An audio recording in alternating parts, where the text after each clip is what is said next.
देश के पूर्व उपराष्ट्रपति जगदीप धनखड़ इन दिनों सुर्खियां बटोर रहे हैं। अपने इस्तीफे के बाद धनखड़ सरकारी आवास छोड़कर इंडियन नेशनल लोकदल के नेता अभय चौटाला के फार्म हाउस में रह रहे हैं। 42 दिन पहले इस्तीफा देने के बाद ये उनकी पहली सार्वजनिक गतिविधि थी। 21 जुलाई 2025 को उन्होंने स्वास्थ्य कारणों का हवाला देते हुए इस्तीफा दे दिया था। तब से वो सार्वजनिक जीवन से गायब रहे, लेकिन फिर अचानक से अब वो अभय चौटाला के फार्म हाउस में नजर आए। उनकी इस गतिविधि से कई सारी अटकलें लगाई जा रही हैं और सवाल उठ रहे हैं कि आखिर धनखड़ अभय चौटाला के फार्म हाउस में ही क्यों रुके। आज की इस खास रिपोर्ट में हम आपको बताएंगे पूर्व उपराष्ट्रपति जगदीप धनखड़ और अभय चौटाला के संबंधों के बारे में, साथ ही उनसे जुड़े विवाद और उनकी राजनीतिक यात्रा भी जानेंगे। नमस्कार, आप देख रहे हैं न्यूज टाइम। मैं आपके साथ तनु चतुर्वेदी। चलिए इस खबर को विस्तार से समझते हैं। जगदीप धनखड़ के इस्तीफे के बाद कई सवाल उपजने लगे, जिससे कि राजनीतिक हलकों में हलचल मच गई। विपक्ष ने आरोप लगाए कि वो हाउस अरेस्ट में हैं, सरकार उन्हें बोलने नहीं दे रही, लेकिन केंद्र सरकार ने ऐसे सभी आरोपों को खारिज कर दिया।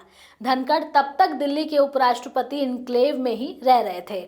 अब वो जब तक पूर्व उपराष्ट्रपति को मिलने वाला टाइप 8 सरकारी बंगला नहीं मिलता, तब तक अभय चौटाला के फार्म हाउस में रहेंगे। धनखड़ के करीबी सूत्रों ने बताया कि वो फिलहाल अपने परिवार के साथ समय बिता रहे हैं, टेबल टेनिस खेल रहे हैं और योग का अभ्यास कर रहे हैं। वहीं नए उपराष्ट्रपति का चुनाव 9 सितंबर को होना है। इसमें एनडीए के महाराष्ट्र के राज्यपाल सीपी राधाकृष्णन का मुकाबला विपक्ष के उम्मीदवार और सुप्रीम कोर्ट के पूर्व न्यायाधीश बी सुदर्शन रेड्डी से है। चलिए अब आपको बताते हैं कि धनखड़ के अभय चौटाला के फार्म हाउस में शिफ्ट होने के पीछे की क्या बड़ी वजह है। इस फैसले के पीछे केवल आवास की जरूरत नहीं, बल्कि एक पुराना संबंध भी है। ये साल 1989 की बात है, जब हरियाणा के तत्कालीन मुख्यमंत्री चौधरी देवीलाल ने राजस्थान के एक युवा वकील जगदीप धनखड़ को पहली बार देखा। धनखड़ ने देवीलाल को अपना राजनीतिक गुरु मान लिया। उसी साल दिल्ली के बोट क्लब पर देवीलाल के जन्मदिन पर बड़ी विपक्षी रैली हुई। धनखड़ ने राजस्थान से 500 गाड़ियां भरकर कार्यकर्ता लाए, जिससे देवीलाल प्रभावित हुए। उसी साल के लोकसभा चुनाव में झुंझुनू सीट से धनखड़ को टिकट मिला और वो जीतकर संसद पहुंचे।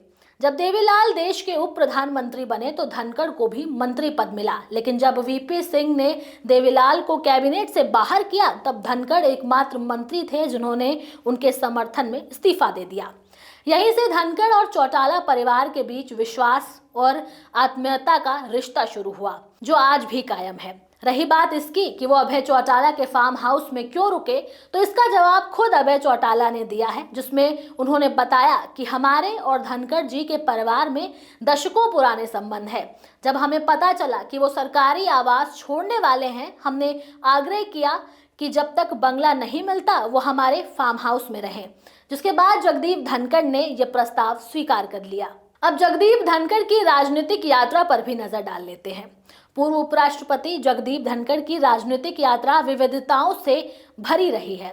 उनका सक्रिय राजनीतिक जीवन साल 1993 में शुरू हुआ, जब वो राजस्थान के किशनगढ़ सीट से कांग्रेस के टिकट पर विधायक चुने गए। 1993 से 1998 तक विधायक रहते हुए उन्होंने विधानसभा में सक्रिय भूमिका निभाई और राज्य की राजनीति में एक सशक्त पहचान बनाई।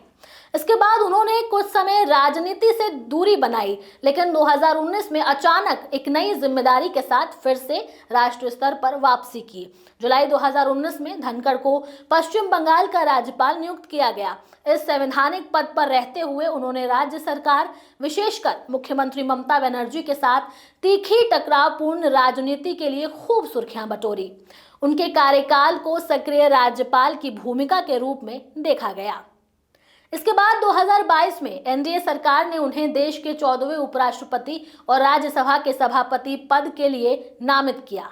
उन्होंने चुनाव जीतकर यह पद संभाला और संसद में कई महत्वपूर्ण क्षणों के साक्षी बने, लेकिन महज 3 साल बाद 21 जुलाई 2025 को उन्होंने स्वास्थ्य कारणों का हवाला देते हुए अपने पद से इस्तीफा दिया, जो काफी अप्रत्याशित था और इसके पीछे कई तरह की अटकलें सामने आई। जब इस्तीफा देने के बाद धनखड़ ने 30 अगस्त 2025 को राजस्थान विधानसभा सचिवालय में पूर्ण विधायक के तौर पर मिलने वाली पेंशन के लिए फिर से आवेदन किया है।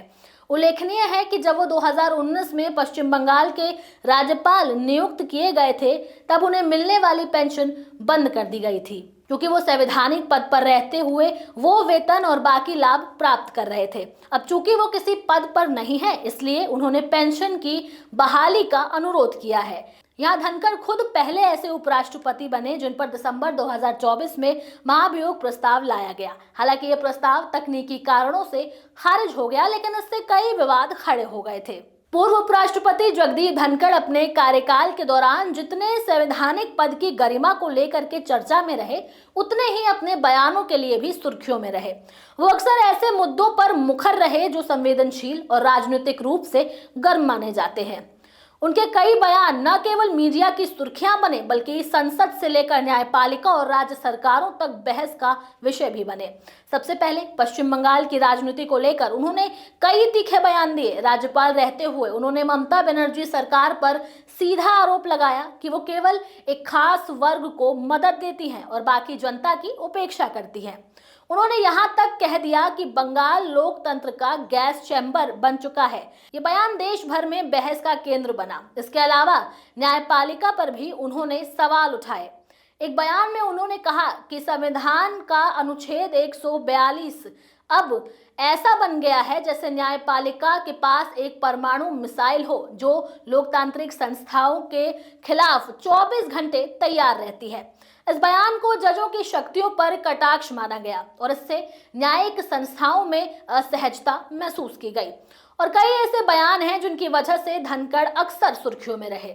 पूर्व उपराष्ट्रपति धनखड़ का छतरपुर के फार्म हाउस में जाना कहीं ना कहीं इस ओर भी इशारा करता है कि वो अब बीजेपी या फिर प्रधानमंत्री नरेंद्र मोदी के समर्थन में तो नहीं है, और अब वो उस घड़े की ओर जा रहे हैं जहां विपक्षी दल हमेशा बीजेपी पर हमलावर रहता है। तो ऐसा कहा जा सकता है कि अब धनखड़ की विचारधारा बीजेपी की विचारधारा से बिल्कुल अलग हो गई है। वो विपक्ष के खेमे में आ चुके हैं। अभय चौटाला का फार्म हाउस फिलहाल उनके लिए एक स्थायी निवास नहीं, बल्कि पुराने रिश्तों का सम्मान और नई राह की तैयारी बन गया है। आने वाले दिनों में ये देखना दिलचस्प होगा कि धनखड़ खुद इस पर कोई आधिकारिक बयान देते हैं या नहीं। खैर, खबर में इतना ही। आपको ये खबर अच्छी लगी हो तो आप हमें कमेंट सेक्शन में जरूर बताएं। साथ ही हमारे चैनल न्यूज़ टाइम को सब्सक्राइब करें, लाइक करें, शेयर करना ना भूलें। नमस्कार।